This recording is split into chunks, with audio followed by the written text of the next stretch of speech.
I think you. So we're a party Oh, of right. pacifists, is what I'm hearing. Yeah. Yep. So we're a party of Alignment five change if we deal pacifists. damage That's to what a I'm creature. hearing. We just started the I can recording, beat by it. the way, starting with we're a party of 5 pacifists. Funny. Hell yeah. I count 6. Am I wrong? Oh, it's true. Well, at least it'll be a short adventure. Yeah. Or 7 if you count my animal companion. Yeah. I don't count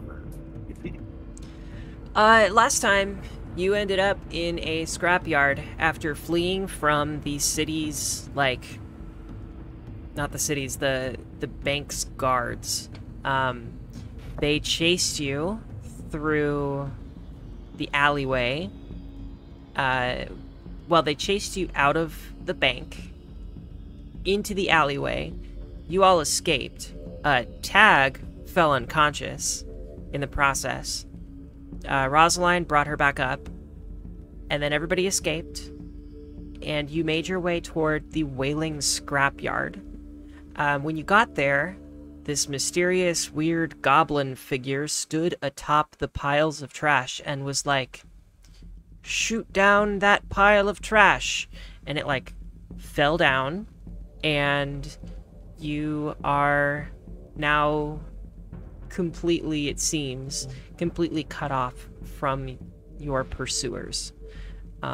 So it would be pretty incredible if they were able to make their way through this massive pile of trash that just fell. So you think you're pretty safe at this point in time, and you look up to the left of the map that we see. You're kind of in between, you're kind of in this, like, valley of trash heaps. And you look up to the left where this goblin is standing, and he looks down at you, and he gives you, like, an overly dramatic salute, and then runs off down the trash heap to the other side. Off to your right, to the right of the map, you see this pool of, like, acid and just this, like, liquidy, bubbling grossness. And then to the left, there's another fork in the road. Or there's Pick it another, up. yeah. And you now have a fork.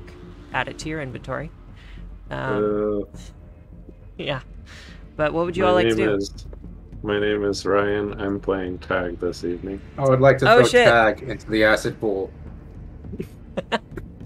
Who is speaking there? Roll an athletics Oh, we check. would all like to. Yeah, let's introduce ourselves. Let's go. We've got Ryan playing who? Tagaron Quivel. And you're Yuri. This is Yuri, wanting to kill my own party, playing Babibi. And then we've got Sky. Hey, I'm Sky. I am playing Oleander. Nice. And we have Tim. Hi, I'm Tim, playing Obeafo. And we have Brian.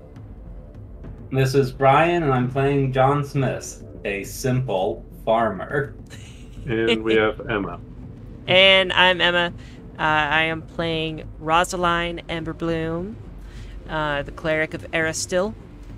And I'm also game master for this game. What would you all like to do?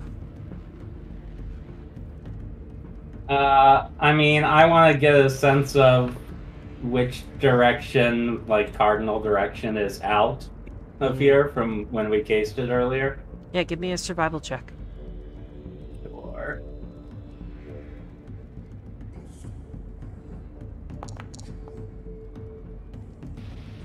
That's a 20. 20. You think that either way in this fork in the road could lead out.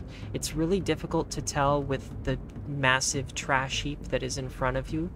But what I can tell you, you see is there's a massive ship, like a steamship, that is lying across this trash heap. And it's really hard to tell where there might be a pathway because that ship is in the way, but you can tell there's probably a pathway underneath the pool of acid, and you can tell there's a pathway to your left, but also, like, really the way you want to go, if you could, would be like directly through and over the trash heap, but you think there's probably at least one pathway that winds through. It's hard to tell which direction. And when you say there's a pathway underneath the pool of acid, Yeah, it kind of looks like the pathway has some, like a dip in the ground, or like a it's like a lower, it's just a place where liquid can pool, but there would have been a pathway there at some point. okay, there's a submerged pathway. Exactly. Okay. There is one quick thing that I would want to do. Hmm. I'm going to go up to Rosaline Hmm. and say, Rosaline, I think I've stepped on something. I believe I keep bleeding out of this foot here. Is there something you could do about this? Yeah, I will do my best, hon. If you could just go ahead and take a seat right here, I would appreciate that. I'll go ahead and take a look. You know what? I did step on something too. I think I'm all right, but let me go ahead and take a look. And she pulls out her her kit. I'm gonna look something up really quick. Doo-doo. Yeah. Anything else anybody would like to do? I mean, I want to get exploring. I'm going to look around this corner, I guess. I'm still fleeing the scene of a crime that I committed, so I'm not That's really taking fair. my time. Yeah. We don't really have a whole lot of time, but we do have people actively bleeding. so we'll try, and if we don't get the 10 minutes, I suggest these Oh, well. people cease bleeding, then let us move. You could Easier said than you done. could both go in the bag of holding and treat wounds in there while we run. We actually could do that, yes. Yeah, that's not a bad idea. I want to see how you heal persistent damage in Pathfinder 2, because I don't remember exactly how to go about that. I think you DC 15 don't. flat You just make a flat check every round. You can treat wounds, which is a 10-minute activity if you have a... But I don't think that's. But you'll be making a check every 6 seconds during those 10 minutes, so you'll die first. So yeah, there's persistent damage. After you take it, roll a DC 15 flat check. So give me the damage and I'll roll. Okay, just a moment. We can do this quick. Yeah, go for it. That would reasonably improve your... Alright, so Rosaline takes out some bandages from her medicine kit, her medical kit, and she wraps them around your foot real quick.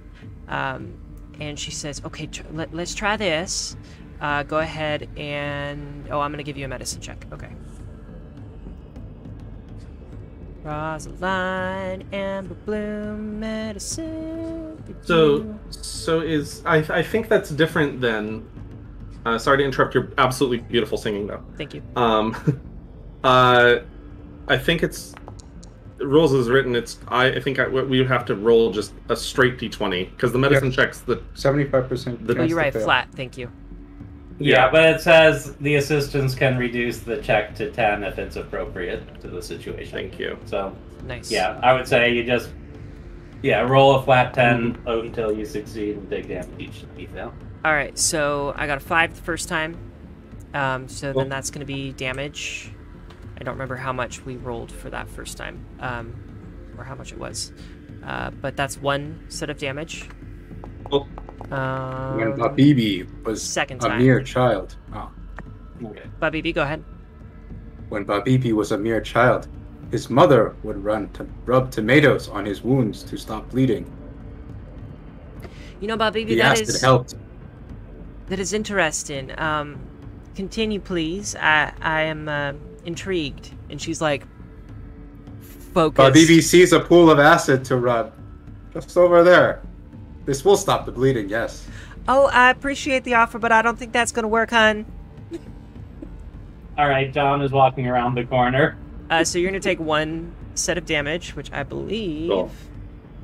if we're looking at those caltrops or that glass, dangerous terrain, that's gonna be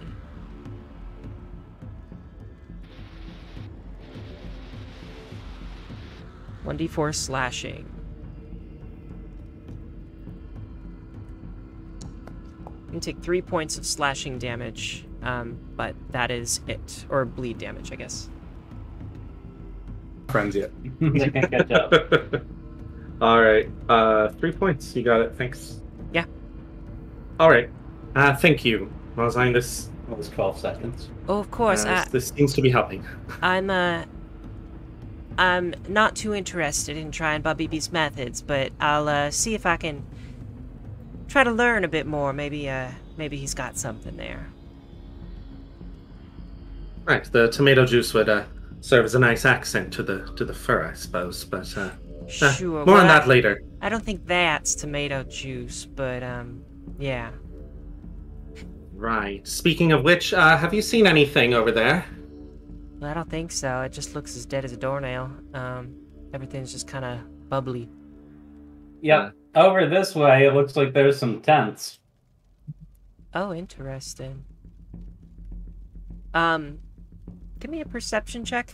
Anybody who is looking at these tents? 21.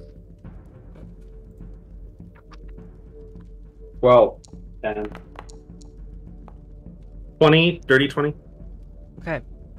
If you have a 15 or higher, you notice some small little figures, like poking their heads out of the tents and looking at you, and then bringing their heads back inside the tents, and then poking their heads back out, like pulling the tents to the side and trying to look through and see what all of you are doing. They appear to be goblins. And you hear, like, you hear them singing. Look at them, who are they? Look at them, look at them, look at them. Who are these people? Look at them. And you hear, if you have a 20 or higher on your check, you hear in the words of the song, you hear the term nail gobbler. Look at them, the nail gobblers, see them, do you? And they're just like going on this weird little song. What do you do? Emma, question. Yeah. Is this the direction that our helper ran to? It is. Okay. Thank you. Tag would like to start riffing on their melody using her Can I have instrument. Can I have a performance check? Absolutely. I believe that's an 18. No, it's a 19. No, it's a 20 because of my animal companion. Yes. What does this look like? How are you playing it? What are you doing?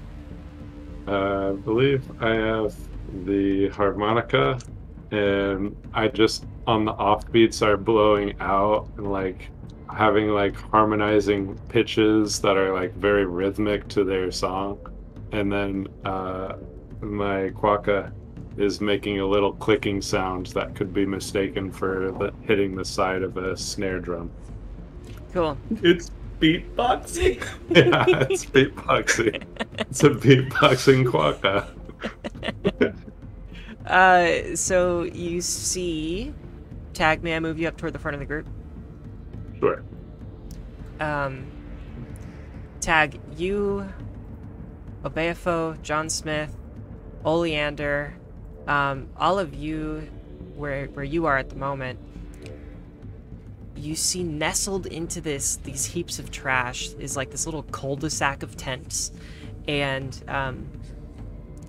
the goblins inside that are singing, when they hear your performance, one of them steps out of the tent and is like dancing, like bobbing up and down, like looking at you. Who are they? Who are they? Are they here to see us? Who are they? Who are they? The nail gobblers. Who are they? We're the nail gobblers. Who are they? And they're just like weird, like rhythmic chanting. A second one joins in. They have these like smiles on their face. This one moves over to the fire, and they start like dancing with each other, and they step over about 20 feet toward you. And one of them raises up his hand and waves as he's like bobbing up and down and dancing. Come this way, come this way. It's so nice to meet you. Come this way, come this way. We're the nail gobblers. And they kind of invite you over. Yeah, Tag starts doing a kind of dance similar to what they're doing, and approaches still playing.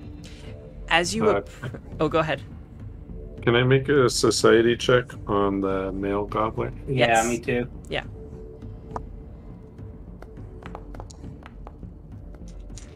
Uh, 20 lore Alkenstar. Nice. Yeah, I think... Okay, I'll get to that in a moment. Laura Alkenstar 20. Society for Ryan. Not very good. Okay. What was it? It was 7. 7. 14. 14. 15 lore Kitsune? Okay. Yes. You know Sure, why everything about not? their Kitsune population. Alright, I think that with the 20 for the lore Alkenstar, you've heard the term nail gobblers, specifically in relation to, like a goblin tribe. But as far as where that tribe is, how large it is, how many of them there are, where they come from, what their purpose is, like, you really don't know much about them. But, like, you know they're a goblin tribe, and you know that they're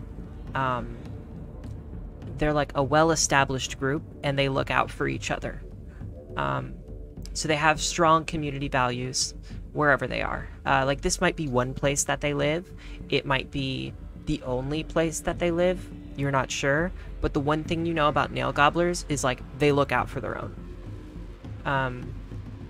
And I would say everybody other than Tag, I think you have a solid idea of, like, and maybe not Oleander, because it was Lore Kitsune.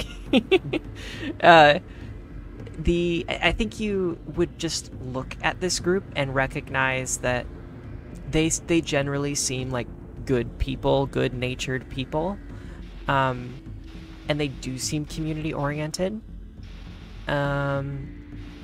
Tag, I think you look at them and you're like, oh, they definitely eat nails.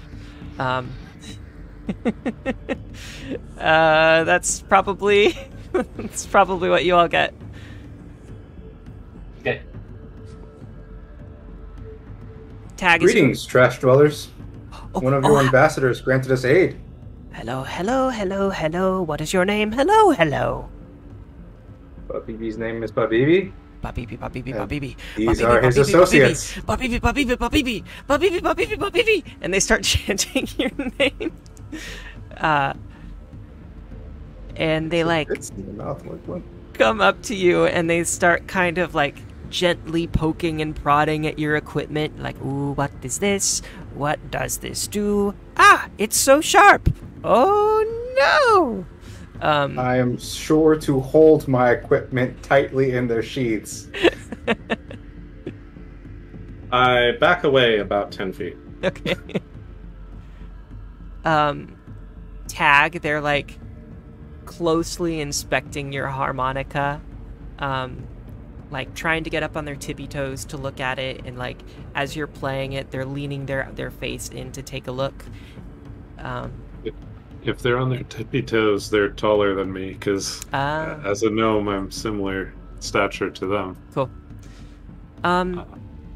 And as you turn the corner down here and get introduced to this group, you see another individual, another goblin, kind of walking down the back of the trash heap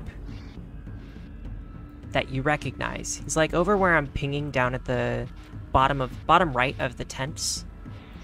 And he looks like he's dressed in this almost overly sized, like, Civil War soldier outfit. And he meets eyes with probably Obeafo. I think he recognizes Obeafo as like a warrior. He meets eyes with Obeafo and gives you a like very silly, overly dramatic salute, and then continues his way back down the trash heap. What's that? I will copy the same. I will give him a salute, a stern salute. He's like got a smirk on, like not a smirk, like a little smile on his face. Quick question. Mhm. What color is this uniform that this person is wearing? Let's say Choose it's carefully. The color of the enemy. Doesn't have to be the American Civil War. I've been referring to any Civil War. Oh, the English one. Okay. probably like What color rose? The What right color. The right color. Okay. We'll leave it there. I think Union was blue, weren't they? Mm-hmm. Well done. Okay. The sweet sound of getting ratioed. Yeah, so he makes his way down. He comes up to you and he says, "Hello, Sergeant Gomac, reporting, sirs." Hello. Hello. It pleases me to meet you. I'm an associate of Babiri. Babibi. Sorry. He's gonna be Barbarian real soon. Babibi, which is Babibi? I point at Babibi while playing again. Greetings, sir. Were you the one who assisted us earlier? He walks up to you, like very formally. Left, left, left, right, left, left, left, left. And then he stops and he looks you up and down. And then he crosses his arms and he says, "You are Babibi." Babibi. Babibi. Babibi. Look out, Babibi. Babibi. Babibi is Babibi, yes, Sergeant. Gomac. I'll salute him and stand up straight.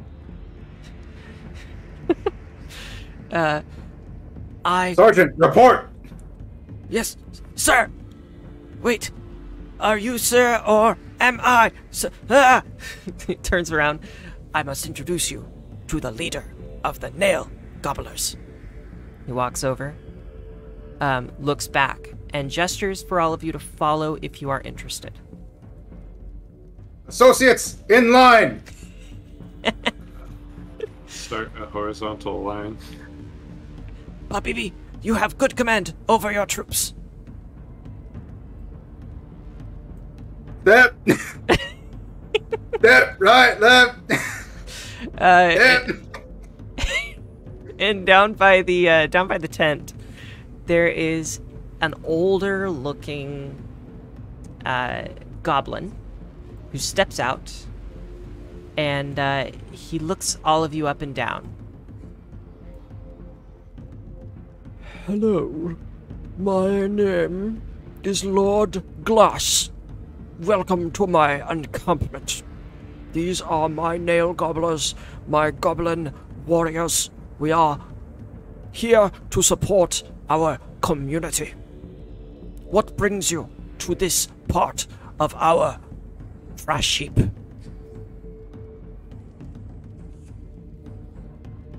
We have raided the establishments of those who glitter. Oh, excellent! You have attacked the ones who live outside. We seek passage through your lands so And- that we may retreat. And you shall have safe passage, but I ask in return, will you please help the nail gobblers? Depends. How many dragons do you need felled? Dragon? I have never heard Good. this term. Good. Then we may agree, yes. Very well. Trusted Longshanks. Intones Lord Glass. And I want to show you what this man looks like, because he is weirdly impressive.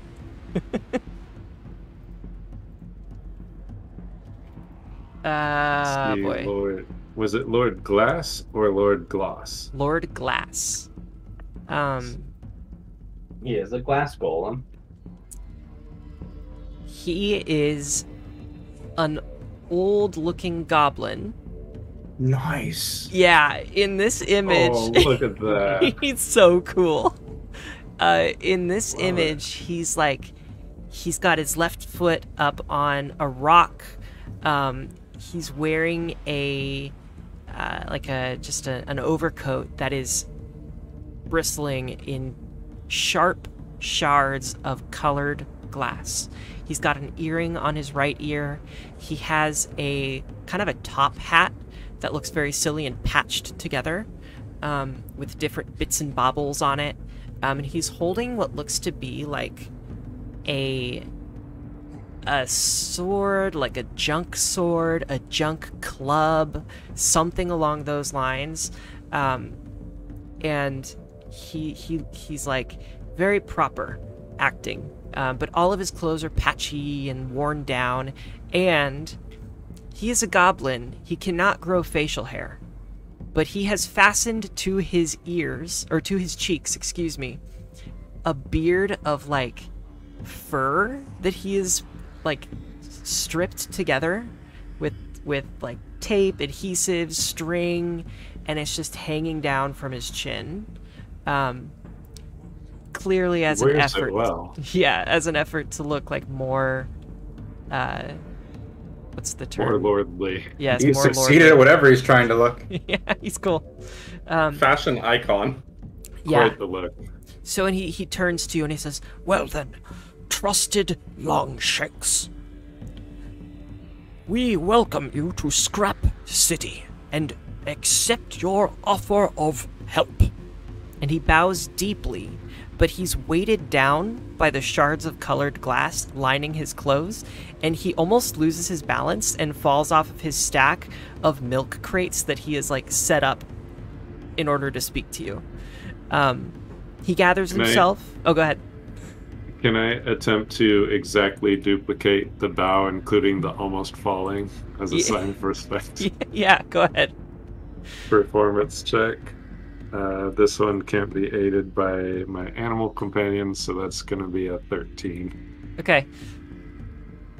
Oh, I appreciate your sign of respect. What is your name?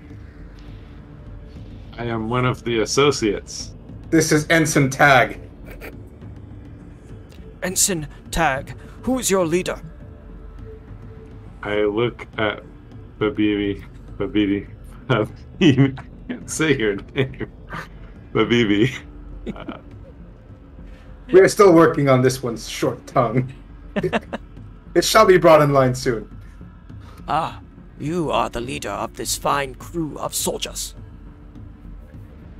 No, I am only the XO. Our leader is a quiet, stoic man named John Smith. John Smith? The He very is a man of few John words. I've heard this name before. I'm not certain if it is a common name or not. When you hear him speak, your bone shall chill, for you know it, your time comes soon. And he takes his like junk club and he starts chanting really quietly, John Smith. John Smith. John Smith. and the others start to join in. John Smith. John Smith. John Smith. John Smith. Ah! I lean over to Obeofo. Do you have any idea what the fuck is happening?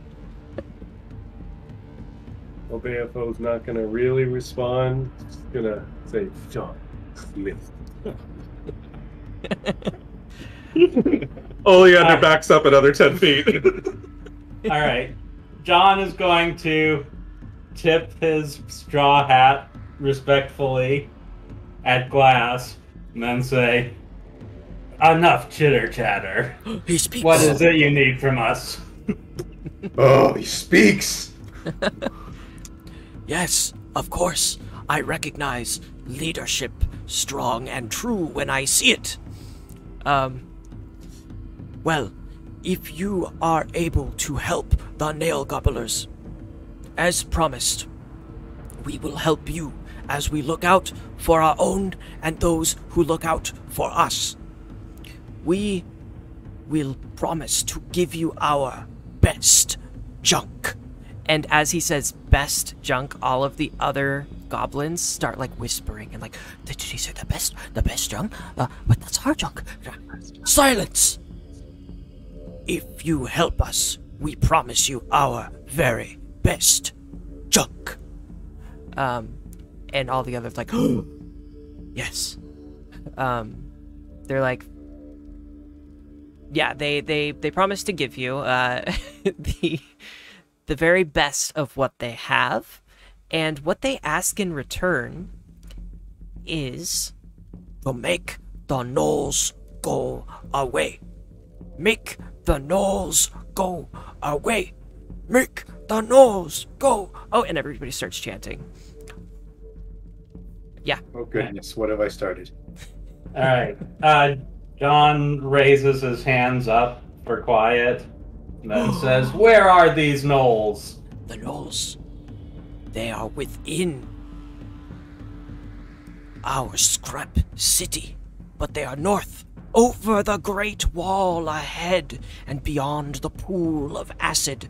We put up sharp metal to keep them out, blocked their way with the old ship, the big metal box. We shut them out, but they are still there. Go, make them gone. The easiest way for Longshanks to get there is to go east, around the big metal box, and through the old ship. Well, Commander John, what say you? We will need one of your men to guide us, but we will go and talk to these gnolls. And I crack my knuckles. A fair request. I accept. Do I have a volunteer? And Sergeant Gomack steps up, gives a crazy, like, dramatic salute, and says, Yes, Lord Glass, I accept. and Lord Glass gives like a, Too well.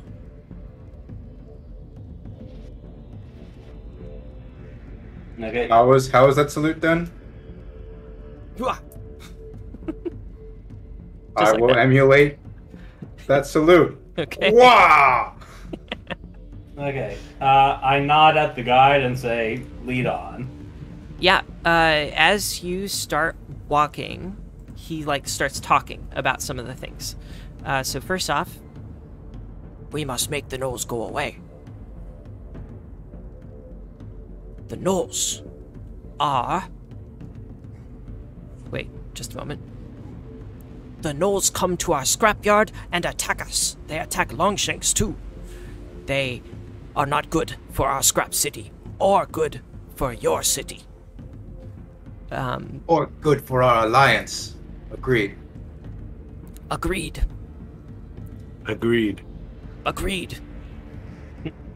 Nod. Nod.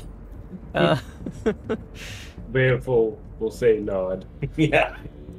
Oleander is just standing back, watching all this occur, just like, what the hell have I gotten myself into? We So the must... ship's called the Harpy's Kiss. Yes, we must go through the ship. Big ship. Big flying ship. At least it flew here one day. Crashed here long ago. We used the crane to knock it down, block the gnolls. Heard a loud scream when we pushed it down. Must have old captain inside. Or a ghost. And Uh, go ahead. 15 lore, have I heard of the Harpy's Kiss? I think you've heard of like I don't think you've heard specifically of that ship. No. But I think you have heard... Oh, I'm pretty sure I have. Dubious Oh, yeah, knowledge. got you. Thank you. You've heard of... Okay. You know that this ship was dumped in the scrapyard about 8 months ago. And you also know that the ship is notoriously haunted. Dear trash comrade, how did the nail gobblers succeed in moving this ship to block the pass? The crane! The crane! The crane! The crane! Big old crane to the east. Move the levers, the crane moves around the scrapyard. Monty knows how to fix it when it breaks down. Monty's smart. Only nail gobbler who knows how to fix things like that. Monty hangs out by the crane. The crane! The crane! We may need this crane. Yeah, so I'll say, yes, I know this ship. It is quite haunted. We must be cautious passing through.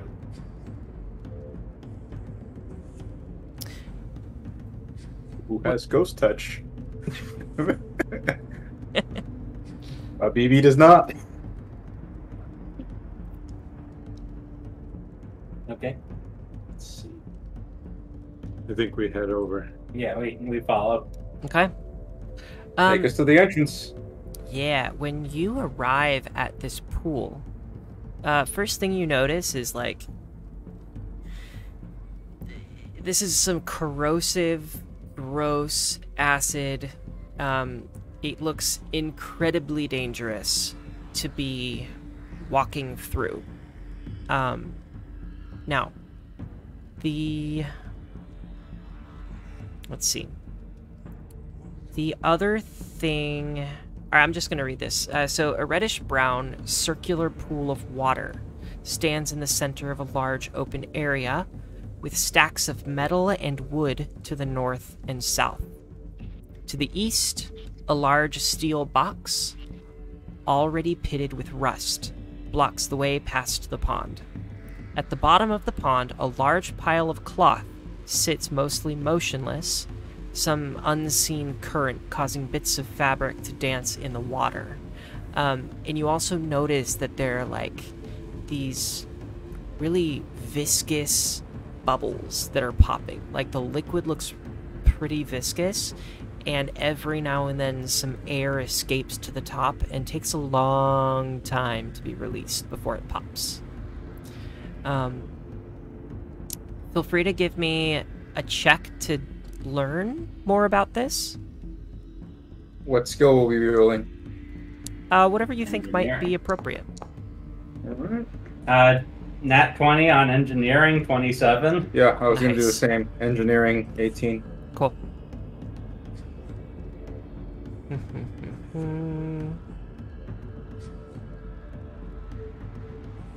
Alright, so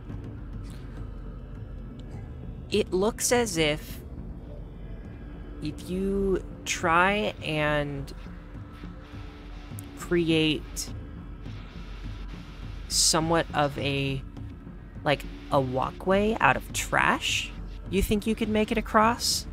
And also with engineering, I think you notice that this is a pool of, like, rust.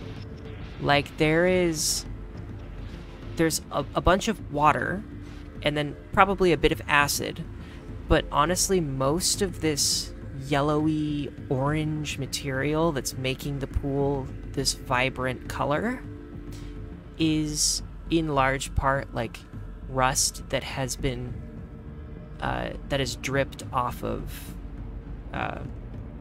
trash. Okay. When you say you could build a bridge across, you mean up to the Harpy's Kiss or all the way to this metal box blocking the way? Yeah, that's a good question. So up to the Harpy's Kiss, up to the pile of trash on your character's left, that's like 60, 70 feet up tall. And so it's just a pile of trash, like, pretty tall. And so it doesn't seem like that would be the safest to go up and around over. So you think you'd want to go like through the pond across directly toward this box, this steel box. Okay. Also, with an engineering check, you think that if you're staying closer to the surface, up toward the surface is likely more, it's likely safer to be at than if you're going to be wading like ankle deep in this. So even if you can't like fully stop yourself from getting your feet wet, if you stay as close to the surface as possible, you should be all right. Okay, well, I mean, I asked our guide, how do we get to the knolls from here safely? The knolls are across the pond. Across the pond. Okay, how do you normally get there? I don't. But I will try, and I will help you. Yes. Okay, let's turn the crane towards the box now and walk along that. I think we're gonna need to find things that float or that crane, yes. Yep, let's turn the crane towards the box. I measured it reaches. Cool. So yeah, go ahead. While they're doing that, I'm going to assume my fox form, and I'm going to attempt to just kind of test out what it would take for me to jump up and around just in case. But just kind of want to test out the well, not the waters, but the proverbial waters, the rust pile. Yeah. See how stable it is currently. You can get like 10 feet, and then it looks to be a little bit too steep to stay up. And Could I feasibly go ahead. Could I feasibly jump up it? Like do a couple of skip jumpies? I think you would need to do that for like 10, 15 feet in, and then at that point, it's another 20, 30 foot gap until you could see something that's like walkable. Okay. Yeah. All right, not really worth it, but thank you. I go back down and assume my kitsune form. Okay. So, John Smith, as you approach the rusty crane, there's a large winch-driven crane tower, and the crane's base is totally entrenched in debris, and it has rust pits, like, on its arm. In the crane's cockpit, the control panel's faceplate has been removed, exposing the gears and mechanisms behind the foot pedals and long rusty levers. A wall of debris looms to the south, extending east and west, and the open stone to the north is flooded with oily water. So, give me an engineering check.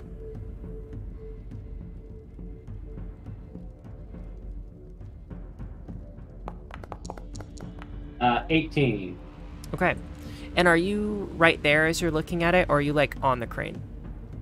I mean, yeah, I'd move up on the crane if it looks relatively safe. Yeah, give me a perception check. Okay. 23. Okay. I need initiative from everybody. Great. Not be seeking out Monsty? 23. Yeah, whatever your perception was, John Smith. Yep. Maybe we just found Monsty. Monzi, yeah. We shall see. Yeah, was anyone following me over here? We didn't really talk about it. Nope, they did not say anything. A 22 for Tag and a 28 for Oleander. Cool. Rosline, let's see. I think I left her over here. Yeah. Have her right there. So, John Smith, as you approach, you hear a loud buzzing. And Oleander, you see as John Smith walks up to this crane that while John is focused on the engineering of this crane and kind of looking into the controls of this, just from his left, the right on our screen, a swarm of cockroaches buzzes out and begins moving, or just begins swarming. What would you like to do, Oleander? Okay. Real quick, I can't find the range increment for my dueling pistol. Does anyone happen to know that?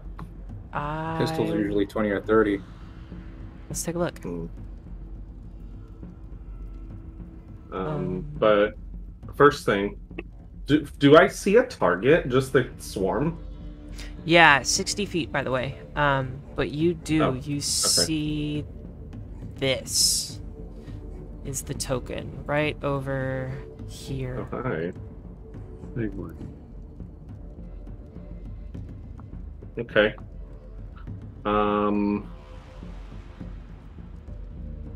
Okay. What do I see? What do I notice about it, if anything?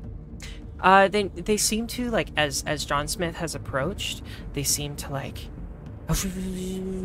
start to buzz, and, like, while John is, like, kind of hyper focused on the controls of this crane, these things seem to be amassing right next to him. That's really all you see at this point in time. Okay. Free action, 10 paces. I am allowed, upon rolling initiative on my first turn, to move as a free action 10 feet in any direction, so I'll move there. That puts me within 60, and I am going to just fire 3 rounds. Well, actually, no, I can't do that. I have to draw, because I don't have it drawn, then fire, then I'll do Raconteur's Reload. Sweet. So, just kidding. Okay, so that's the goal. 1 shot. Draw, here's the fire. Not amazing. 18. An 18, let's see. That hits. Oh, nice. How about that? Okay, I'll roll the damage of whatever that roll is. Not great. 1 on the die. That's a 2. Boo! Okay. Alright, what's your 2. total? Alright. 2. Yeah. That's a total 2. And then I am going to do Raconteur's Reload, where I interact to reload and then attempt a intimidation check to demoralize. So that's going to be a 10. Right.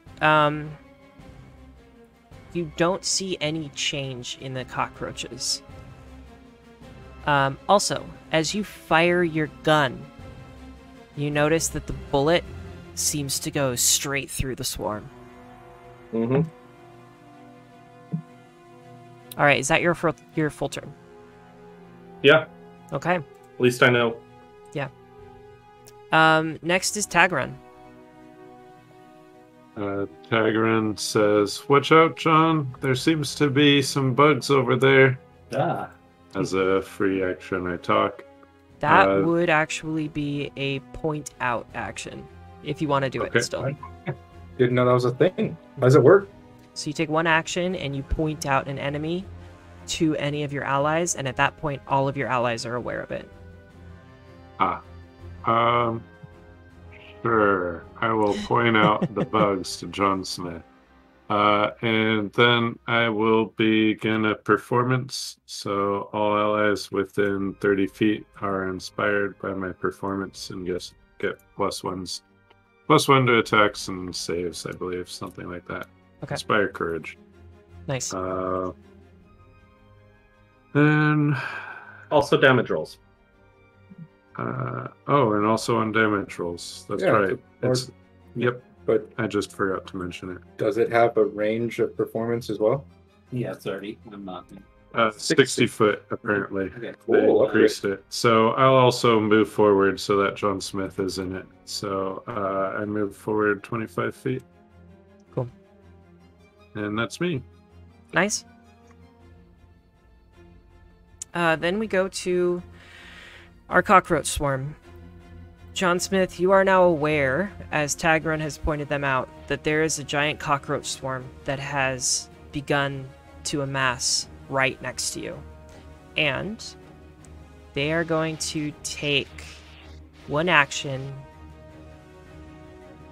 to stride into your square. Okay. And then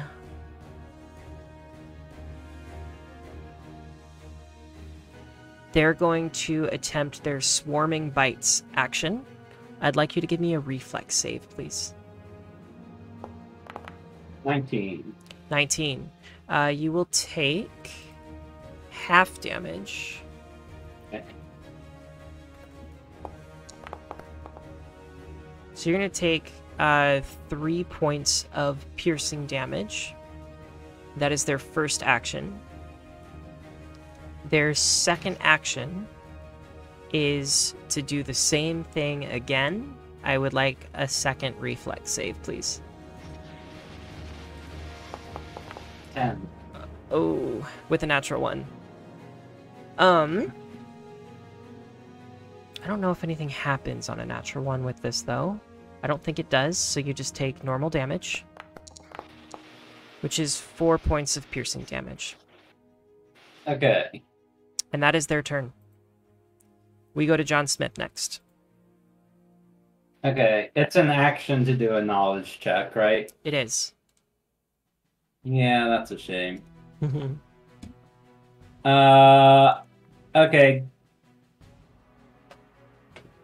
Yeah, I think he's gonna make a knowledge check about. Well, he knows these are cockroaches, but basically how you deal with a cockroach swarm. Yeah. What is that? Nature? This one is going to be nature, unspecific lore, or specific lore. Okay. 10. A 10. You start thinking, and it's just too difficult to focus as these creatures are like trying to nip at you. Or is it? You... Gosh. This is why I don't like DMing against dubious knowledge. That's right. Gosh, this is tricky. Okay, I'll get the hang of it though. Actually, you know what? Can we do you want to explain it, Brian, or no? Yeah. I think it'd be fun for the listeners to hear. So I have the feat dubious knowledge, which means whenever I fail a knowledge check, the DM tells me 2 things about the thing I'm trying to learn about. One fact is true, one fact is false, and I believe both of them. So, Emma, for instance, I want to know these things' defenses. You could tell me 2 things they're vulnerable to, and one is a lie, or, 2 things they're resistant to, however you want to do it. Yeah. So they are...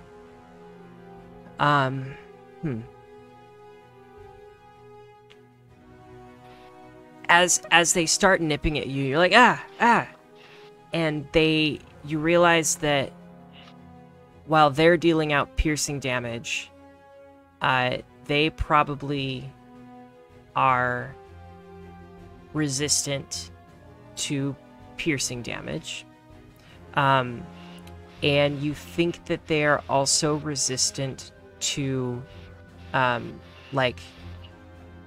area of effect type things, because they can move their way out of the way.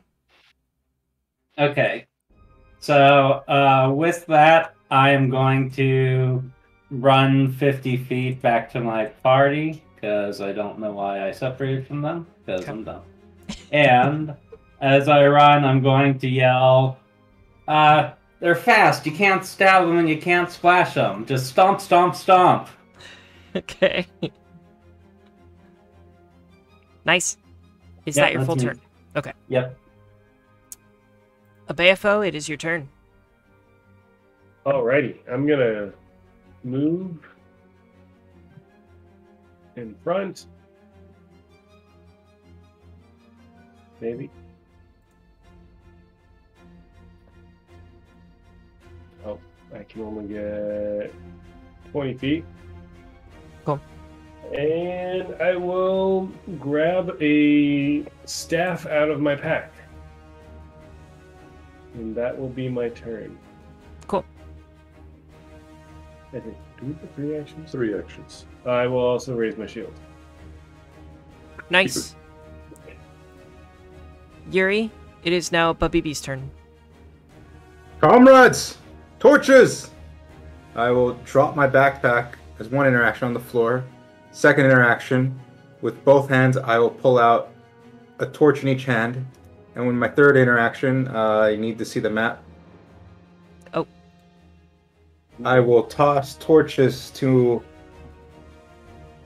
Where am I standing? Oleander and John Smith. Light the torches! Insect! Cool. Alright, turn. That's 3 actions. I'll just be pulling out torches and throwing them to allies. Nice. Next up is Rosaline. Oh, I just hate bugs. And she pulls out... She pulls out her hand cannon.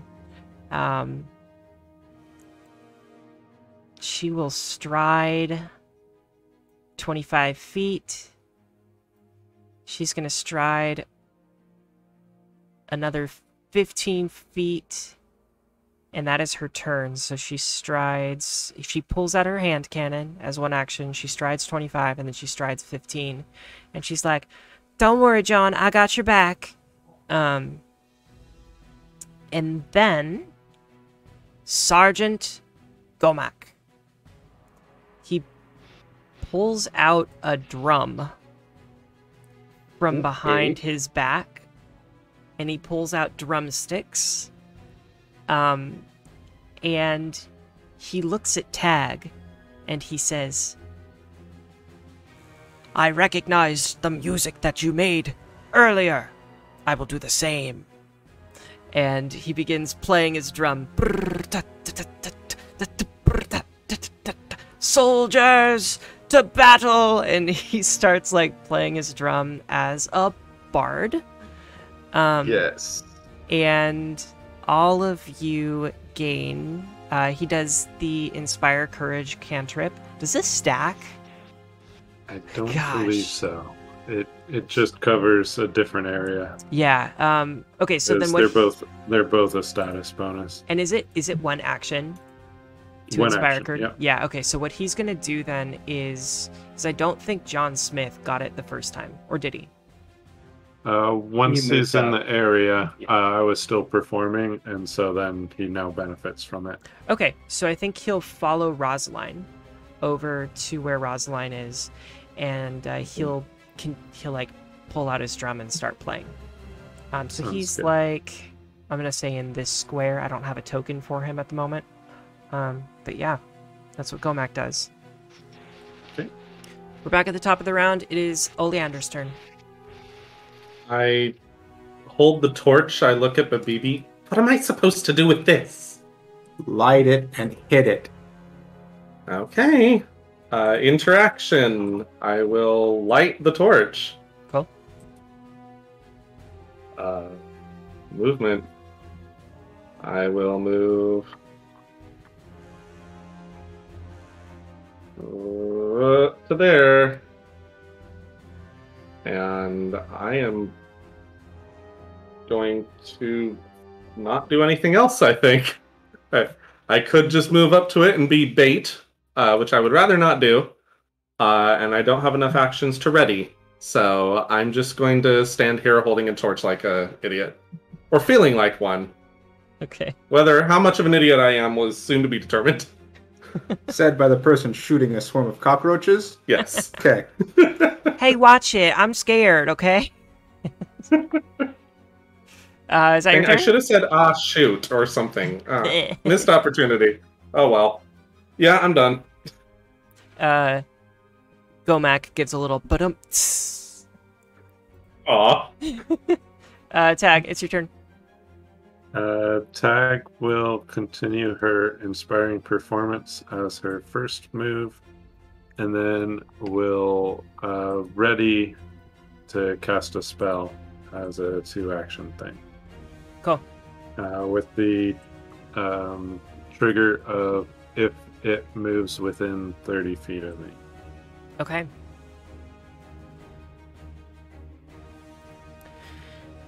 All right. Cockroach swarm. I'm gonna do 1 and 2 for Rosaline, 3 and 4 for Oleander, and 5 and 6 for Obeafo. Let's see. Where are we moving?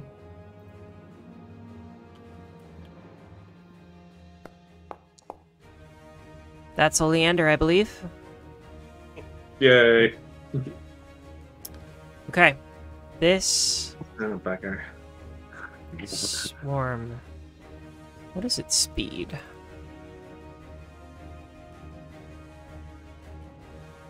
Okay. Going to stride 20 feet forward. As it does, Tag's trigger comes into effect. Cool. And we see Tagarun play a piercing note from the harmonica, and black tendrils rise up from the ground in a 30-foot line that strikes through the cockroach swarm. And I would like a fortitude save from them, if they may. Yeah.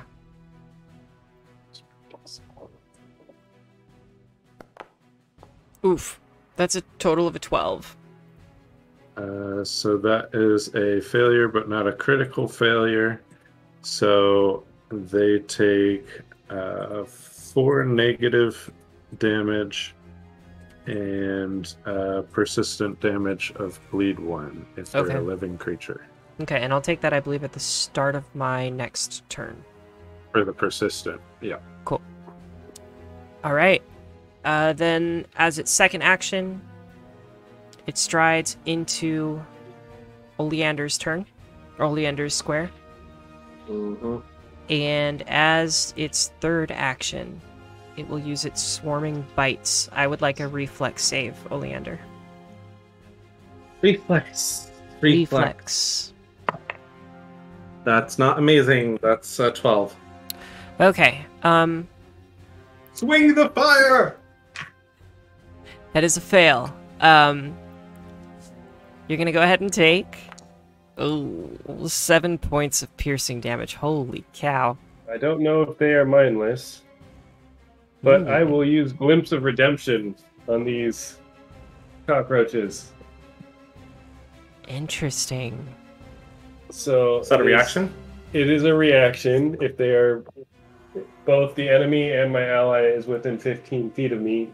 They hesitate under the weight of the sins of attacking my ally, and they either leave my ally unharmed, or my ally gets 3 resistant to the damage, and they become enfeebled too. Whoa.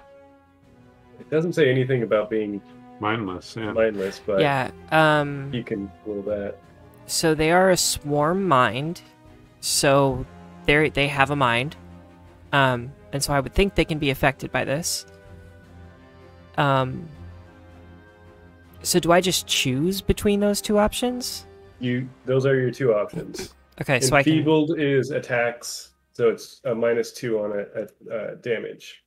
Oh, right. I forgot that my spell increased my damage by 1, so they took 1 more damage from the spell, right? Melee hits. Oh, it's only on melee hits for the bards? Okay. Okay. And I would have. Sorry, that as we're doing that, I guess I would have had a +1 more on the save. So 13? 13. That does not do it. I didn't think so, but it's worth it. So the 2 options then And are. you're saying just as damage rolls, so. Oh, against It's fear. damage Sorry, rolls. just kidding. So it does help on my spell. It Yeah. does more damage. Yeah. So the 2 options then are leave the square, or just don't attack, right? So it's don't attack or. Or they just take 3 less damage, and for the rest of the turn, they're enfeebled. Okay. I don't think swarms attack. It's just biting. And Yes. Yeah, so this one does bite, it's But- not attack. it is actually not going to attack. What does it look like as you do this?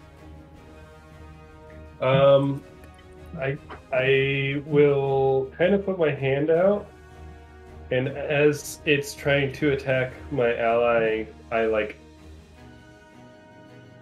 kind of have this hypnotic stare at them, Oh. and you can decide if there's like a pulse of energy or not.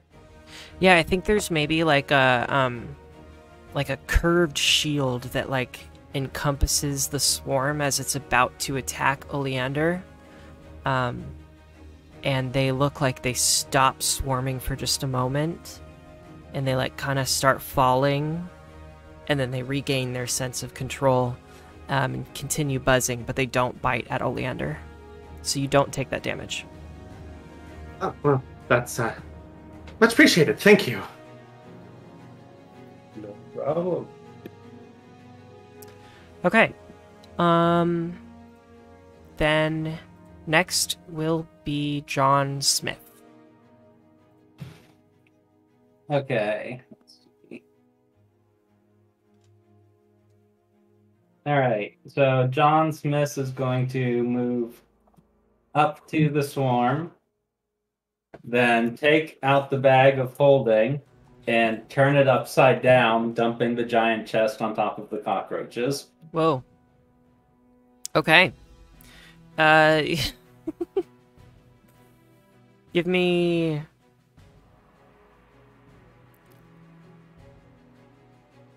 Give me 4d4 bludgeoning damage. I think. Sounds good. 7. 7, okay. You see that some of the cockroaches are crushed beneath this treasure chest. I'm gonna take that as an interact action for the bag of holding, and then an interact action to dump the treasure chest. So that's 2 actions. I would say you have a third. Okay. Does that sound fair? Yeah, could we say that I moved like 10 feet up to the swarm? Can I say I pulled out the bag while I was doing that? Or should we just end it here? Were you holding anything else before? No, because I think I was playing around with the controls on the crane. And then my next question would be: is your character able to draw a weapon while moving? No, I don't think I have a feat that does that if there's a specific thing. Okay, so let's say then you step forward as one action, you draw the bag of holding as another, and then you dump it as a third action. Okay. Yep, that's fine, then I'm out. Okay. And they do seem to take a significant amount of damage from that. Next is Obeafo. Cool. I'm going to strike at them with one hand with the club, the other with my shields. Okay, so this is 2 actions? Yeah, it's 2 different actions. Okay. So 12 to hit with the staff. It's a miss. Yeah, figured.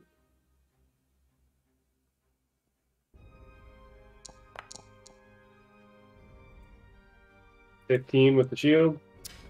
That is a miss as well. Cool. And then I will raise my shield. Okay. Next is Bubby B. Baby will leave his bag where it is. He's going to run forward. I assume that's going to require 2 actions.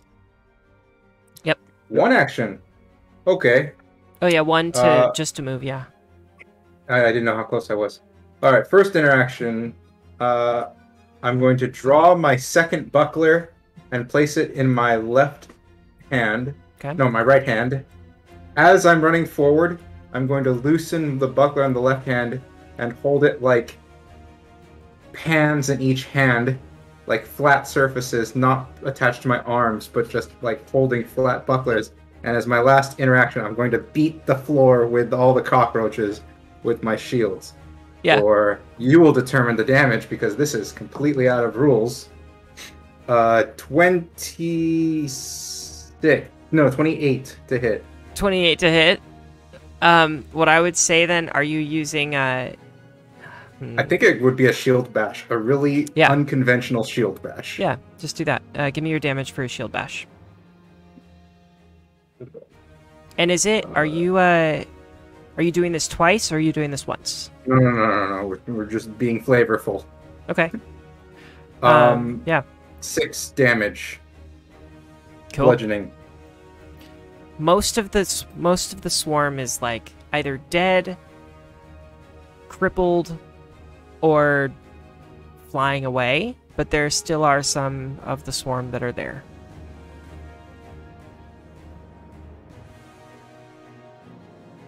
Rar. Turn. Okay. And next is Rosaline. Oof, I just hate cockroaches. And she will...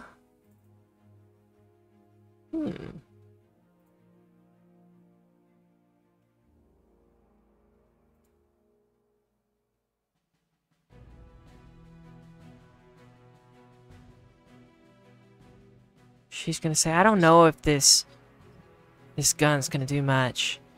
And she steps back here 15 feet to kind of ideally help surround the cockroach a bit, or the cockroaches. And then she uses the remainder of her actions, the last 2 actions, to cast Daze on the swarm. I'm gonna go ahead and do a will save here.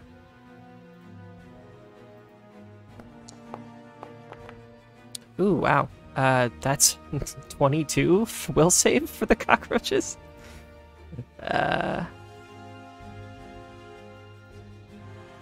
Alright. You cloud the target's mind and daze it with a mental jolt. The jolt deals mental damage. And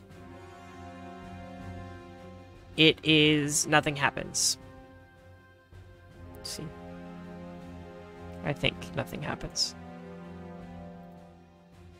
Yeah. Okay. Then we go to the top of the round with Oleander. All right. I will swat the swarm with a torch, I suppose. I guess I'm making a melee attack? Yeah, I would say so. Am I even trained in this? Let's see. So what are his tortures? I'm trained in simple weapons. I guess that's what this is. They're like 1d6 clubs plus 1 fire, typically. That sounds about right. Sure.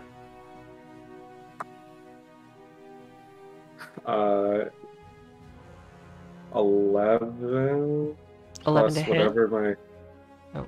Well, my unarmed attack is a +6, so... You're not unarmed. I'm not unarmed. You have a club, simple weapon. Yeah, and it's not agile like an armed can be, so I think 11's right. 11, sure. Okay, 11. That is a miss. I'll try again. Yeah. Right, it's worse. I'll try again. It's worse. Okay. This is not my forte. I'm usually better at shooting things. But thank you anyway. Cool. As I completely fail and look like an idiot doing it. And then next we have Tag. Tag performs a kind of sorrowful, sad song. It's haunting him, and I need the cockroaches to make a fortitude save. Nice.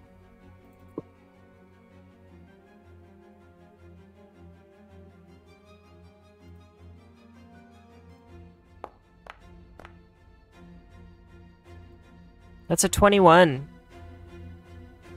Okay. I think on a success, nothing happens. Okay. The roaches do not know the meaning of sadness. Then I continue my song. That's half damage. Oh, it's half damage? Yeah, basic save means half damage on success. Okay, they take 2 damage, and have they had a turn since my last turn? Oh, they're actually going to take 2 points of bleed damage because I forgot to do it for 2 turns, I think. And I forgot that I add 1 to this damage because of my song, so 1 more. Yeah, but it is an AoE, so it probably won't hurt them.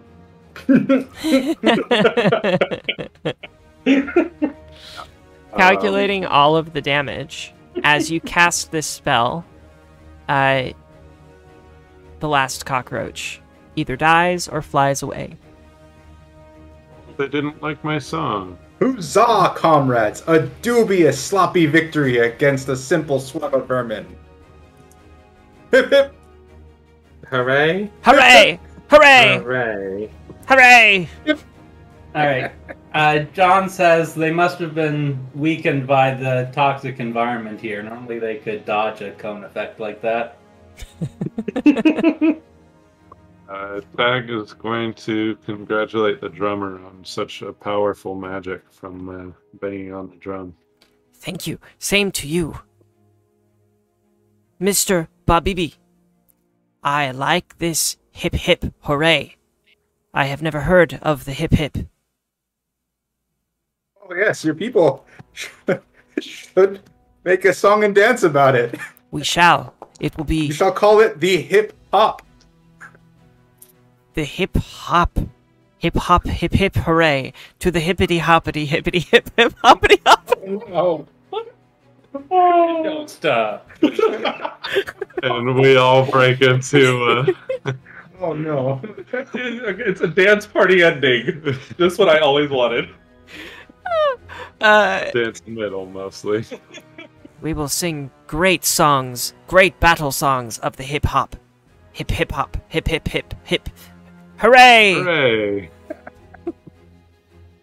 Huzzah! Yes, this is a good addition as well. Salute. We are out of combat.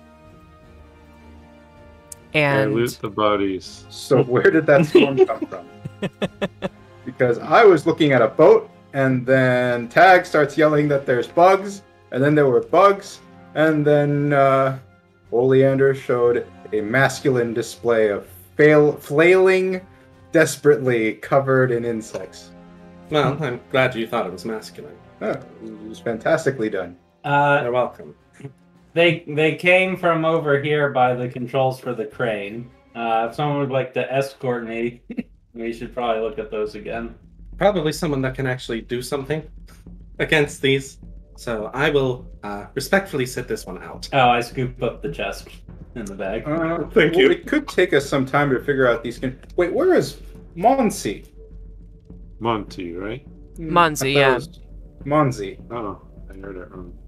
It could take us some time to figure out these controls. Why doesn't someone attend to Oleander? That is a good idea. It's looking a little worse for wear. That could be I'll better. go to the train.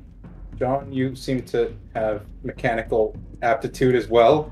Would you like to join? Yes, I'll look at it with you. I'll go up to Rosaline again and say, well, deja vu, I suppose. You again. And she'll Me take out again. her her med kit. Let's see. Medicine. Actually look like a fox person this time, because I was wearing the How to Disguise before I shifted. Oh, nice. I don't think that effect continues with me through and onto the other side of the shift, though, yeah? I don't think so, no. Alright, cool. Damn, I keep getting low rolls on these medicine checks. She's good at this, I promise, just not right now. Well, But are they critically low? No, thankfully. isn't there, like, some thing where, like, what is it called? It's like some medicine skill where you can accidentally hurt someone. Yeah, I have Yes. Yeah, Yeah. that's right, you do. Yes. Like risky surgery, right? Risky, Yep. that's That's it. it. That's the one. Veterinary medicine. Well, which could be appropriate. Yeah. So I would like to take 10 minutes to roll net 2026 on engineering lore to understand the workings of this crane. Yeah. What was that number again? 26. 26. Okay. Looking at the crane, you see a... Okay, the first thing, you think you can pretty easily handle this crane. You just need to apply oil or another lubricant to the rusty gears, and you think you can even make it, like, even better, more, like, just easier to use, but you can probably handle it on your own with that high of a roll. Lubricant. I would like to roll a craft check to mix a bar of soap, water, and rub some oil off one of the torches Do it. to craft a lubricant. Yeah. Well, it's gonna run like a well-oiled machine full of sand. That's gonna be a 13 craft. Okay. I mean, yeah, like it's not a difficult thing to make. As you start throwing this together, like you take some oil, you slick it onto the bar of soap, you like rub the bar of soap into the water a little bit, you create a little bit of a slick material. You think it'll be fine. And 23 knowledge engineering. I see Babibi take a bunch of oil and then start adding things to it to make a lubricant. And I go, wait, Babibi, oil is a lubricant. now you think that oil is either a lubricant or it's the no, I'm just kidding. Come on. Good rousing, GM. We always use lamp oil on the axles of our carts when they got stuck at the farmer's market. There it is. Oil is both a lubricant and a greaser. Yep. You make it work. It Yeah, does the thing. Yeah. Grease, lightning. As you put the oil into the rusty gears, the soap, the oil, whatever you use, you place into the rusty gears, and it seems to be able to turn much more easily. And as you're down there looking in the in the inner workings of this crane, you notice that the base of the crane has a compartment behind a sliding door. Inside, you find 3 pints of oil. Oh, good. Torch fuel. yeah. Save that for later. A lesser eagle eye elixir in the form of a pickled sparrow eye in a tiny bottle. And a lesser leaper's elixir in the form of a peppery frog leg jerky. So is this John Smith or Babibi that's finding this right now? I would say both of you kind of, as you're looking in there, you see the sliding door, and I'll let either of you figure out how you want to go about opening it and who's seeing this stuff. It was 3 pints of oil, eagle eye, and what was the third? Lesser leaper. Okay. I'll take eagle eye and oil. No, I think oleander or... Well, I mean, What's the line what with it is. the eagle eye now? Until we look up what it is and distribute it. Yes, sir. Okay. I will take the oil. Okay. Cool. All right. It's fantastic for moisturizing skin. I hate dry hands. As you're up on the crane, both of you are able to get a really good view of this pond of like rusty water. But it's a weird way to say that, but like there's rust in the water. And you get a good view of this, and you notice that there's like a clog, like a drain clog, like almost as if there's a grate that is covered in cloth, in scrap, like any junk they could find to clog up this drain. And basically, it seems if you use the crane to remove this massive clog, it's likely that at least some of the like pool would drain. Okay. Yeah. I would like to empty my water skin. Actually, may I ask what these pints of oil are held in? Yeah, they're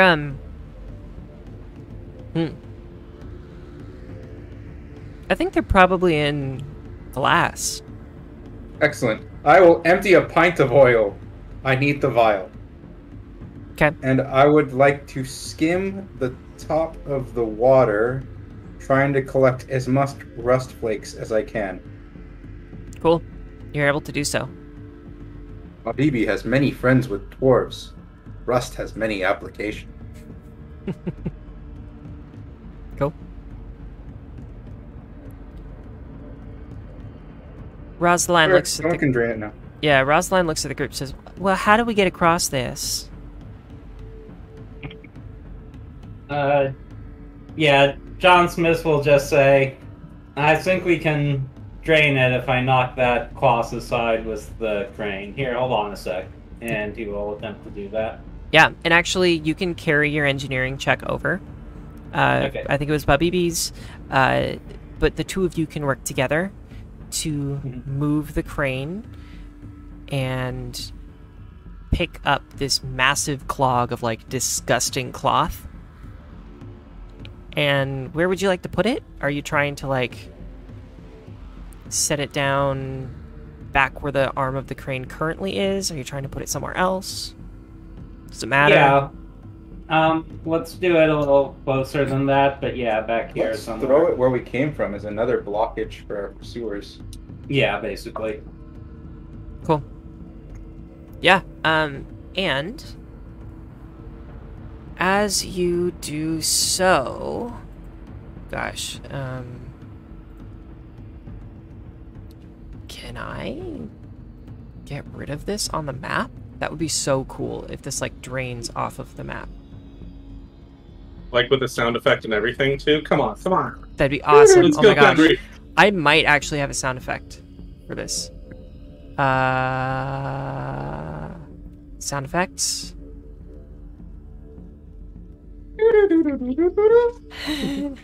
It's got to be like a schlorp or something like that. Yeah. Yeah.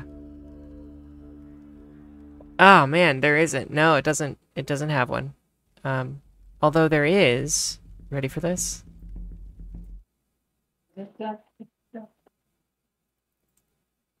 Yep. Here we go. We are ready for this. Okay. Alchemical bubbling. Oh, good. Ooh. It's not the most exciting sound, but it is cool. It sounds like my stomach. Sounds like Pop Rocks. Yeah, kind of. Okay. You're able to lift that piece of cloth up, and it begins to drain. The drain rags within them, you notice like a strange little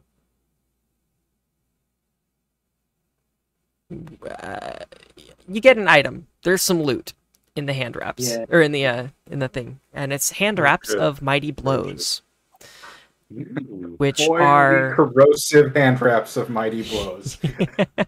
They deal acid damage. so Your far. hands burn, but so do the enemy's faces. So far, this is absolutely the best loot that you have come across. These are We're off worth the bank. 35 gold pieces. All right. Cool. Yeah, we robbed the bank, but we're not getting all of that bank. Let's Yeah. see. Not yet. Not yet, at least. Okay. So Wait a minute. Go ahead.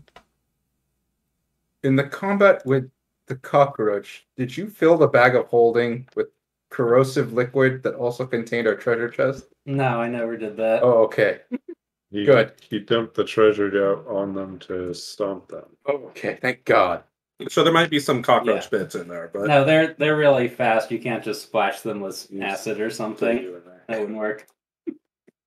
Right, but Okay. Yep, we grab that, and then I want to bring the crane back to that box and see if I can either open it or shove it out of our way or something. Yeah, for this one, I would like actually a separate engineering or athletics check to work the finicky levers, whatever works for you. Yeah. You want me to aid? Yeah. It's a risk. Engineering. I have that. Wait. 24. 24. You pick up the steel box. You are able to move it wherever you would like. I will also move it back, blocking the entrance we came in, and I'll try to drop it from a height to see if I can crack it open and see if there's any loot. Oh, cool. As you drop it, you notice that, like, there are doors that open on all four sides. As far as anything inside, let's see. So this is a massive 20-foot square steel-walled cube that blocks the way east, which you have now picked up and moved back to the entrance of the scrap pile or scrapyard. Bits of rust have pitted the bottom of the crate, causing it to have crumbled away and formed large holes in the bottom. The holes are large enough to see the inside is empty. A 3-foot wide metal loop on the top of the crate allows you to easily pick it up and move it. But yeah, whatever was originally in the crate is long gone. Okay. Okay, so that is moved, and as you drop it, you notice that the water, this acidic, watery pool, is almost all the way drained. And what little, like, acidic bubbles kind of bubble up from the ground, because there's still, like, a very small slime of acid / rusty water on the ground. Another thing emerges. And I need another initiative check from everybody. Oh,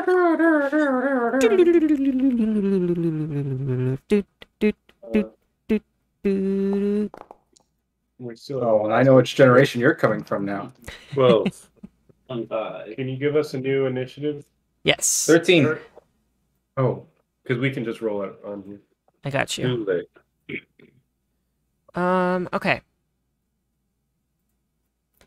As the pool of acid and water and rust drains, a slimy ooze forms from the ground.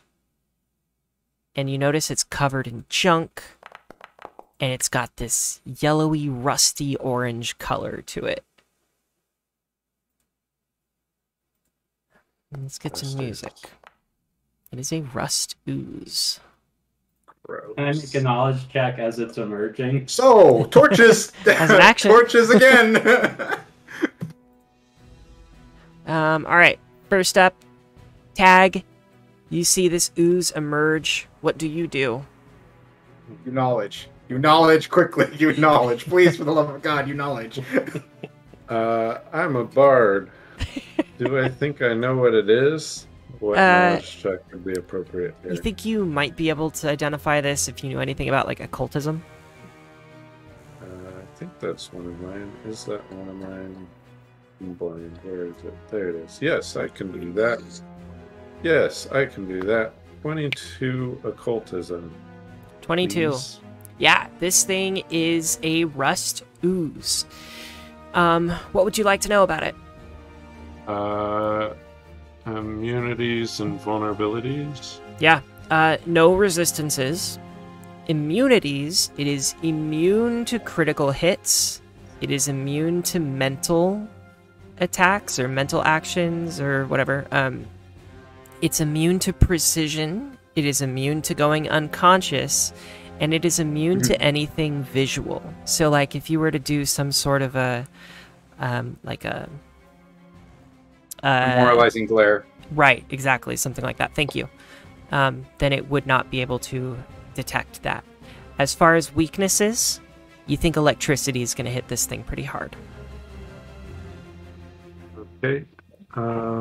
In which case, our goblin friend that's the bard is still around, right? He is. I'm going to share what I have learned. I don't think I rolled high enough to know, like, any special attacks or anything like that, right?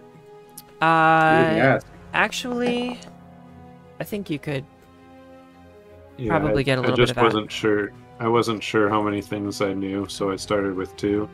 But if I know something else, or if no resistances didn't count as one, I'd like to know what kind of special attacks do we deal with the Rusties. Okay.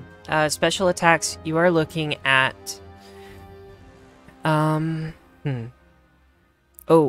another thing. Yeah, you basically know almost everything about this. So I'm going to share, it does have a metal resistance as well. And That's so... what I wanted to know. Yeah.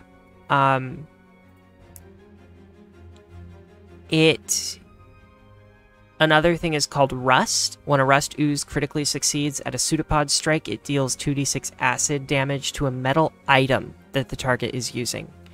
And Yes, so... that's what I wanted to know. Yep.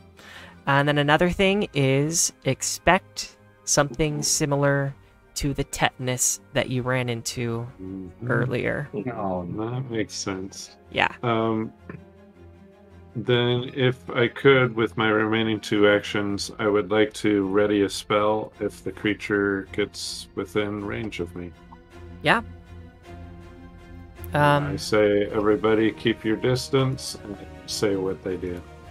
Finally, something I can hit.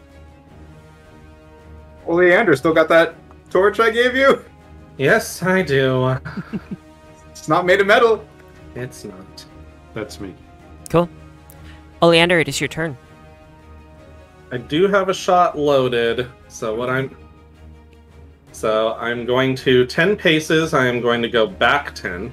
Fire your wooden bullets. Well, I am so useless here. I am going to fire a shot. Okay. Sheath weapon. No, raconteurs reload, then sheath weapon. I might as well do something. As long as it's not visual, I guess I can do something. So, with the demoralize. So, here goes. It is visual, isn't it? It doesn't matter. It's my. No, it can be visual or auditory. Yeah, I can say something, I can do something. Either one. Yeah. I think it doesn't work because intimidating glare makes it visual, and a normal intimidate check requires a mind. So, whichever way, it wouldn't work on the slime, but you still get to reload. I think you're scary. If that makes you feel better. I appreciate that. 19 plus 8, so that's a 27 to hit. Oh yeah, that hits. I was hoping you'd say that. That is going to be 3 damage, so it is piercing. I am rolling with regular old bullets. Or rounds, I should say. So. Okay. Do what resistances you must. And then I'm going to Raconteurs Reload. Let's try it. Anyway, I don't really have anything else I can do. Okay. I'm going to say, stupid rust bucket. Ah! It has a bucket Die! on top of its ooze. Yeah. So it's going to be a 19 intimidation check for whatever it's worth. Okay. Then I sheathe that weapon. It globs a little bit. And can you remind me the amount of damage? That was 3. Got it. Okay. Next That's we... what I can do. Yeah, we go to John Smith next. Okay, well, I'm gonna use the crane to pick up the box again. Cool. All right. Let's say an interact action to pick it up, and then 1 interaction to move it over. Okay. Yeah? Yeah, and then I'll drop Then it. 1 interaction to drop it. Yeah. Yeah. Roll 4d4 for me. How big is this box? It's 20 feet on the side. Is that not that much damage? Should it be more? No, I mean it's between 4 and 16. Yeah, let's go to how about 5d6? Okay. Yeah. So now that there's a box in the way, Okay. 14. Cool. where is it? Where is the box, and where are we at this point? Box. Box. The box is on top of it. Yeah. So where? Yeah. So where does it appear? I'm gonna This complicates things. Yeah, I'm gonna use a moment here. So this box is... Oh, it's the massive box that you're doing. Yeah. Oh, I thought it was Yeah, the it's the treasure big guy. chest. Oh, shit. No. Wait, Okay, what? okay. Pause. Oh, Whoa. Treasure chest? Yeah, the chest in our holding No. bag. Oh. I was- darn, we lost it. Yeah, I was thinking the same thing that y'all did last time, but no, this is much different. Okay. Let's... Same idea, but much Yeah, bigger. it's like when the Power Rangers summon their mecha that's 50 feet tall but does the same moves. Cool. Alright, so the box is now on top of the ooze. And give me... Gosh, this thing has to be super heavy. I would like...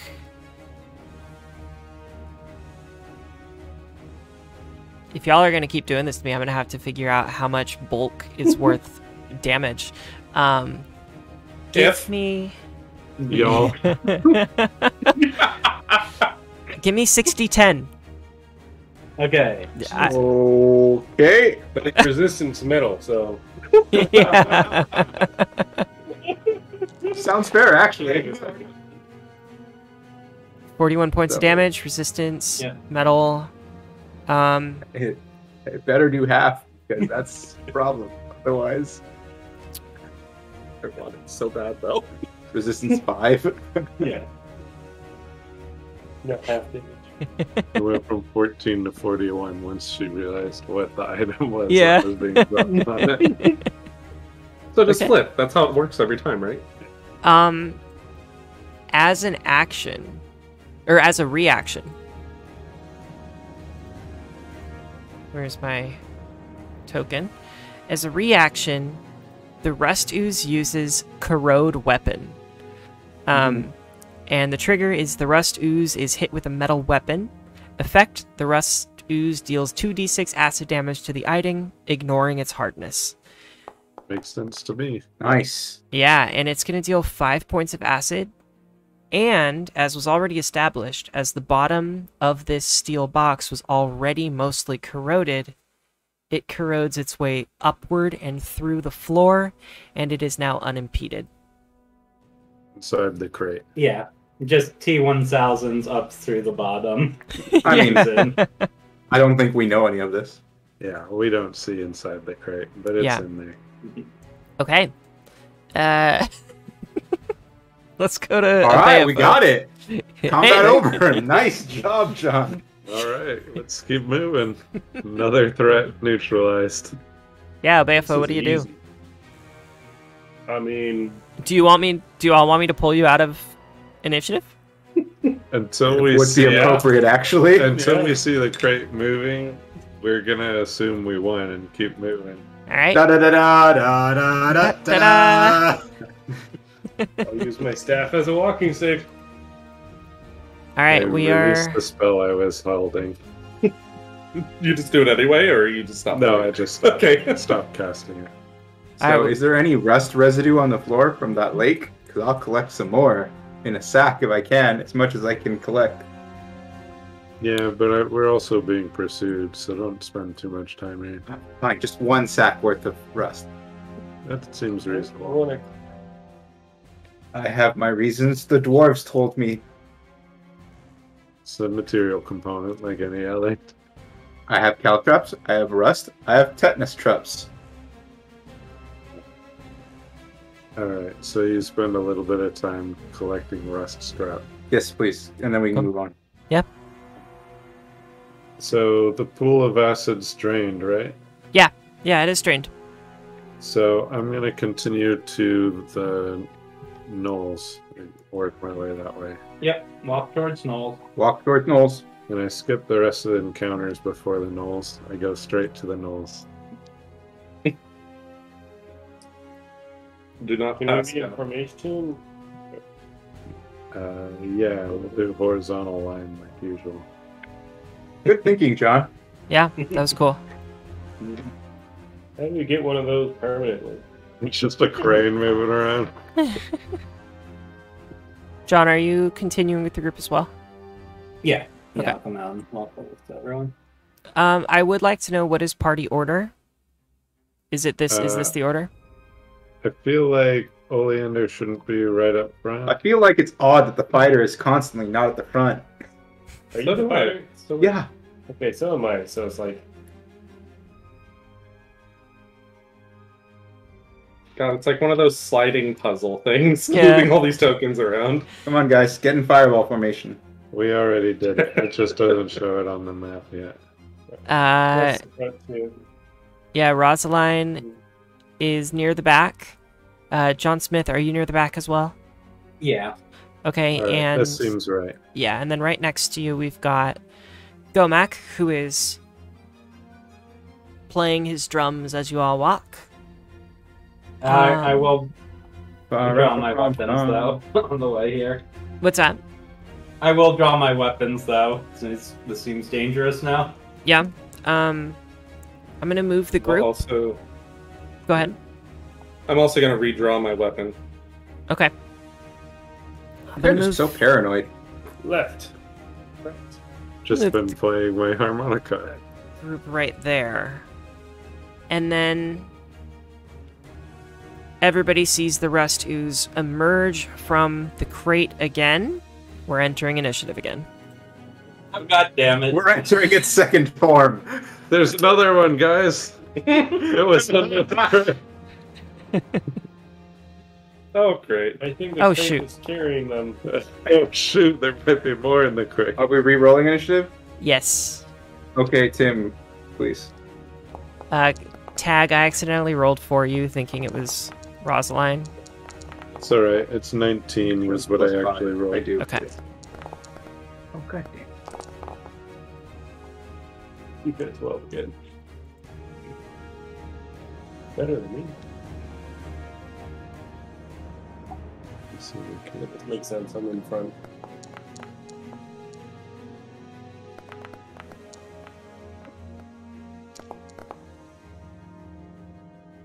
All right. Oleander, you see the rust ooze emerging. What do you do?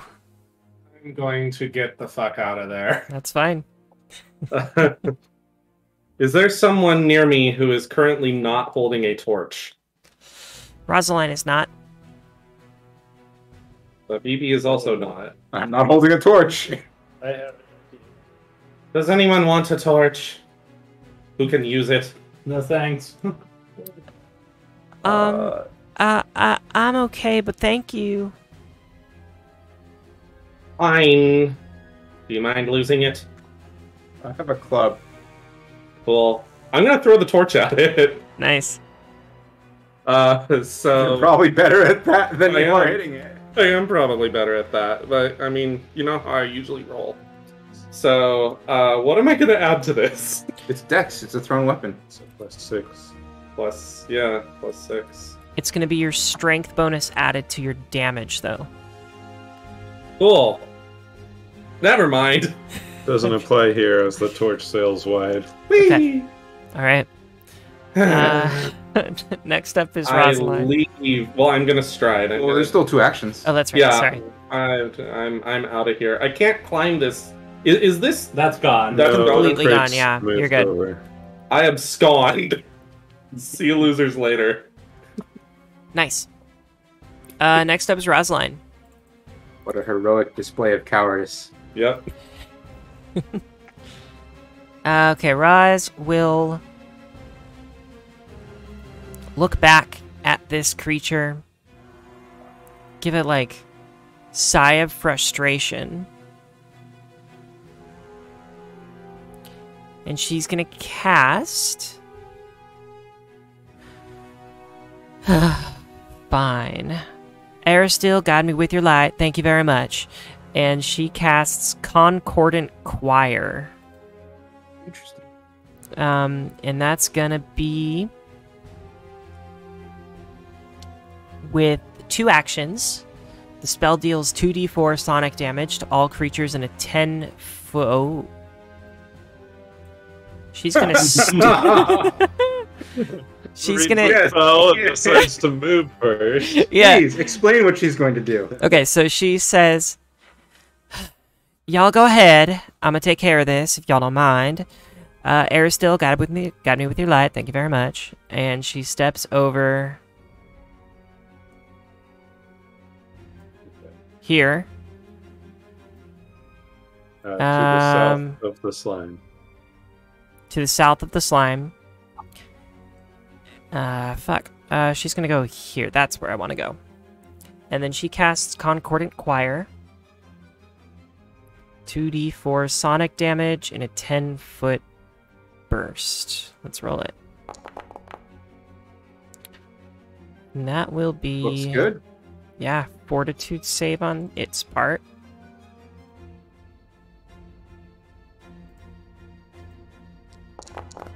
What the heck?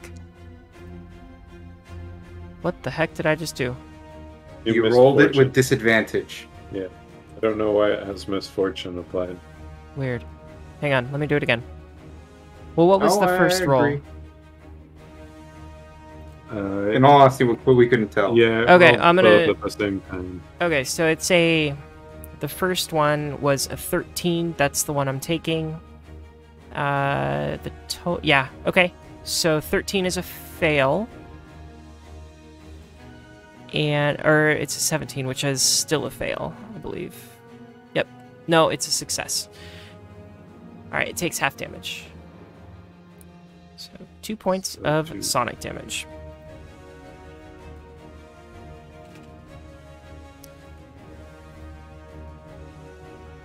Next is Tag. Tag begins playing again on the harmonica, inspiring courage, and will this time play an energetic jig. And it is so energetic, in fact, that electricity arcs from the harmonica and strikes the slime. And I don't think I... Oh, yeah, you reflex save. Yeah, cool. Ooh, that is not a good save for this one. Fail. Alright, then it does 8 electrical damage. What? 16 electrical damage. I did the thing. Nice. Good work. Okay, we now go to Gomac. Gomac will pull out...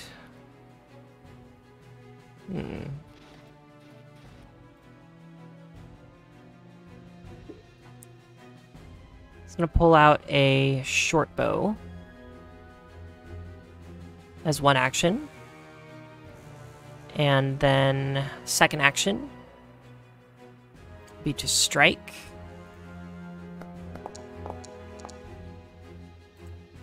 That's a hit. 1d6 piercing damage.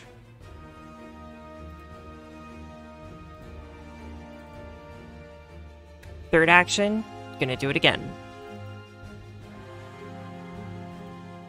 At a -5.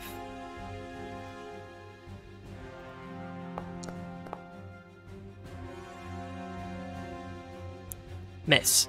Okay. And next is John Smith. Okay. John Smith will heroically throw a fork at the being. A fork? A flork. It's a wooden tined instrument. It's a farming implement that he uses to basically a two-tined trident that's small, one-handed. Nice. Uses it on the farm to separate lotus leaves from the stalk and to catch fish in his aquatic farm. Is this in your fucking inventory? Yeah. That's awesome. Okay. Okay, 26 to hit. 14 damage, although I think some of that's precision damage. Yeah, the 1d6 plus 1 is. Yeah, I have flat-footed turned on. Hit me. It would just be... The 5. It would be 8. Or 9 with the inspiration. Okay. Then he's going to move 25 feet away and draw another fork. Sweet. Next is Bubby B. Action, drop my bident. Interaction 1, draw a club. Cool. Interaction 2, move 25 feet into distance. Okay. Please move into distance. This way? Ah! That will work. Whoa. Okay. Doubled. Interaction 3, I will biff the blob. I'll let you do it. Okay. Oh my goodness. What is happening? I don't We're understand. both either. controlling. Too many cooks. Okay. Proceeding got to it. biff the blob. Alright. Oh, not so hot. 16 to hit. No, 17. 17 now. That's a hit. Impressive. I don't have a 1d6. Oh, now I have a 1d6. 8 damage. Nice. Wooden bludgeoning. Sweet. Turn. Nice. It is now the ooze's turn. As you swing out at it, this ooze swings a pseudopod at you. Reaction. Shield block. Okay. Oh, natural 17. That's a total of a 28 to hit. Well, it doesn't crit. Doesn't crit. That's good. Now your shield takes some damage, correct? No. With a reaction of shield, it's only adding to AC. Got it. If I had it up already, then it would start taking damage. Okay. Oh, Well, I mean, his special things. that's max damage. You take 11 points of bludgeoning damage. You also need to give me a fortitude save.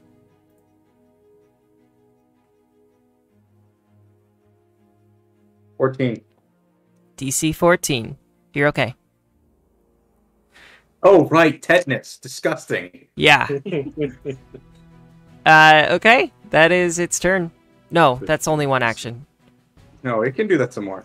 Yeah. Second action. Because it's inspiring purpose.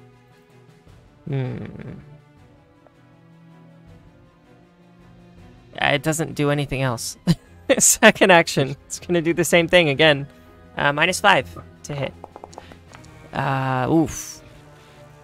That's a 12. Nope. And the third time at a -10. It's an 11. Miss. That's its full turn. Next we go to Obeafo. Beafo. He's going to switch to 2 hands. Right.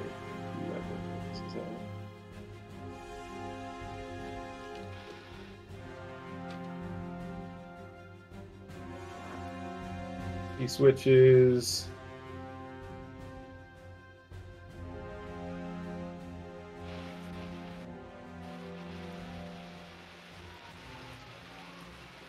Two hands with his staff. Okay. walks over and smacks it. Roll to hit. Better angle, I hope. I only have that much movement. Also, flanking doesn't do anything on uses. But I do get a bonus to hit from your thing. That's a plus one.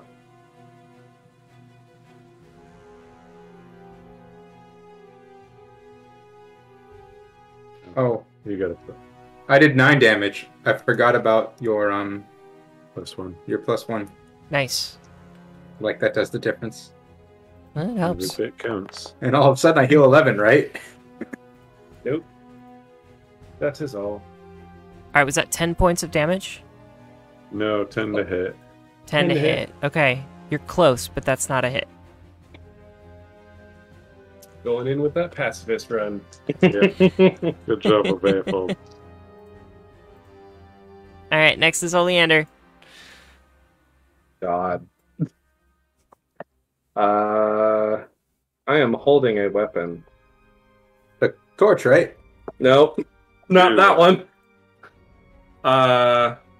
We did say that I drew my weapon before. I did not specify, but can we say that I reloaded it before this combat? You certainly did. You did, though. I'm sure I You did. right. Yeah. We were preparing for Yeah, that, you're so- fine. Okay.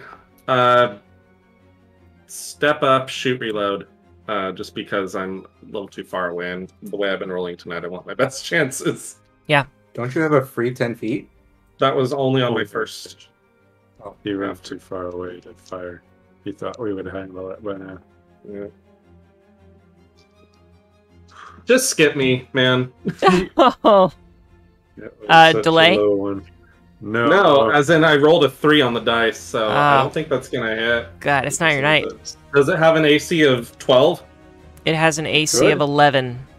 Oh, then a hit. What Yes. the hell? Okay, sure. God, okay. Yeah. Yeah, I rolled a 1 on the dice, so 2. Every single point helps. 3, right? Literally. 3, so 1 still. Yeah, it was 3, not 2. So total of 3 damage. Mhm. it, had, Net of 1. it had 3 hit points left. But Are it's, you- it's a metal attack, right? The It's a bullet's bullet. made of metal. Oh, yeah. So it doesn't all get through. No, it doesn't all go through. Okay. But it Fine looks, by me. It looks very wobbly. Alright, get it. Get it. Next person, get it. All right. Yeah, next up is Roz. Oof. Roz will. Oh. She spends 2 actions. She's got her hand cannon out already. Because she had it out earlier. She spends 2 actions to cast Magic Weapon on her hand cannon. And then, that should allow it to bypass DR. And she says, Aristil, just get this thing out of our faces. And rolls to hit. Alright, that's +5. I'm going to roll that manually.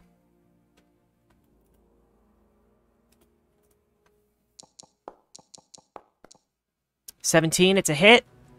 I believe it is a hit. Yep. It's dead. And the damage is 5 points of damage. Magical. Oh no, magical is a striking rune. You got more than 5, but yes. Oh, yeah. It's like 7. 7 damage total. Cool. It's dead. And this thing just bursts into a bunch of ooze, guts, and scrap. As you all complete this combat, this ooze, like, just completely disintegrates into, not disintegrates, but, like, oozes into nothingness, onto the ground, slime on the ground. A little goblin face peeks her head around from the corner. She looks like this. Hi, Tina. Oh man, I'm relieved. I was worried that Monsi was consumed by the cockroaches. Yeah, she's wearing these like rectangular. Each piece of her glasses, like each side of her glasses, is rectangular. They look kind of like working glasses, like tech glasses, She's got a bandana over her head with pink little bows on the end of her glasses. She has one earring that looks to be a sphere, and then 2 earrings on the other ear, and one of them is a dice. She's got a tattoo on one shoulder. She's wearing some purple clothing, and she's got a big old toothy grin, and she says, "Hey there, I heard y'all was helping out with that little ooze over here. Did y'all get it okay? You doing all right?" Yeah, Rosalind just shot it to bits. How you doing, sweetie? You safe? Oh, I'm You're my- doing...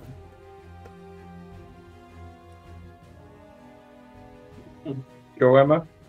Oh, I'm doing all right. Thank you. My name's Monzy.